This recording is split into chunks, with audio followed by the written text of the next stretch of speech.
Hey everybody, Who's Your Jedi here with another review for you. This time talking episode 6 of Agent Carter called A Sin to Air. And this is another really solid episode of the series. It's just that it's mostly, in a lot of ways, an action episode for a good chunk of it. So there doesn't feel like there's a huge amount to talk about. But I'll see what I can do.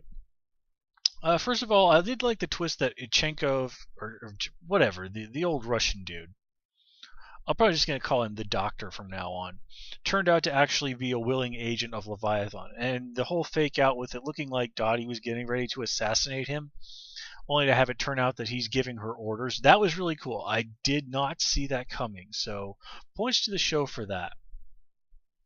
And of course, there was the Doctor. There was some really great acting going on there.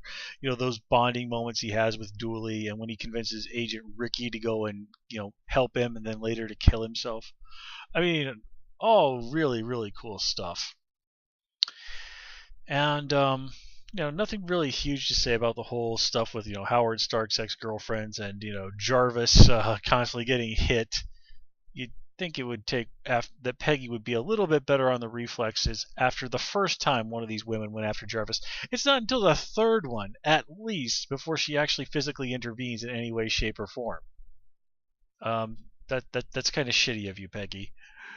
Angie had a really great moment. We get to see that she's actually a really good actress, and kind of a real true friend. And Peggy's definitely short on true friends at the moment. But the real kicker here is just sort of Peggy Carter gets her wish. Her colleagues all now finally respect her, but in classic comic book form, in classic Joss Whedon form as well.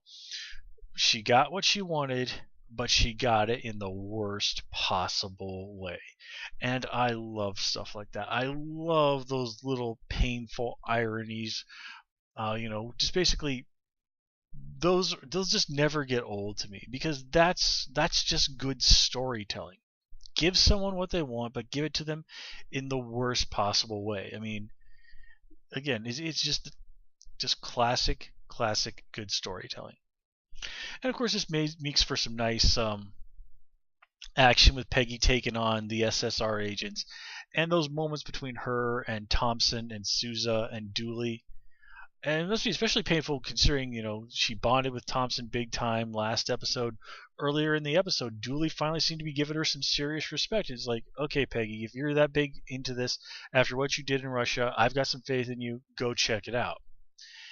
And now here it is. Peggy is, for a little while, basically public enemy number one as far as those guys are concerned. And now the agency that ignore her has all of its attention focused on her in the worst possible way. She's basically been lumped in with Howard Stark as a traitor to the free world. And now Leviathan is running free. I mean, it's a bad situation. But you really always have to put the heroes up against the wall before you can turn around and let them rally and save the day. I mean, again, just that's how good storytelling works. So I think next episode we're going to get to start to see things kicking off into high gear with retaliation, or Peggy as sort of the phoenix rising from the ashes. Pick your metaphor there. But in any case, honestly, guys, that's really all I have to say about this episode. It just doesn't really feel like there was a lot of crunch here. I mean, the main emotional beat really was that turnaround with Peggy becoming the enemy of the people who had previously dismissed her. And, I could stand here and sort of basically find different ways to repeat myself for who knows how long, but, that's the big thrust, guys, and I won't waste your time any more than I already have. So I'm going to call it here. As always, please comment, rate, and subscribe, and of course you can follow me on Twitter at Who's Your Jedi. Until next time, take care and have a good one.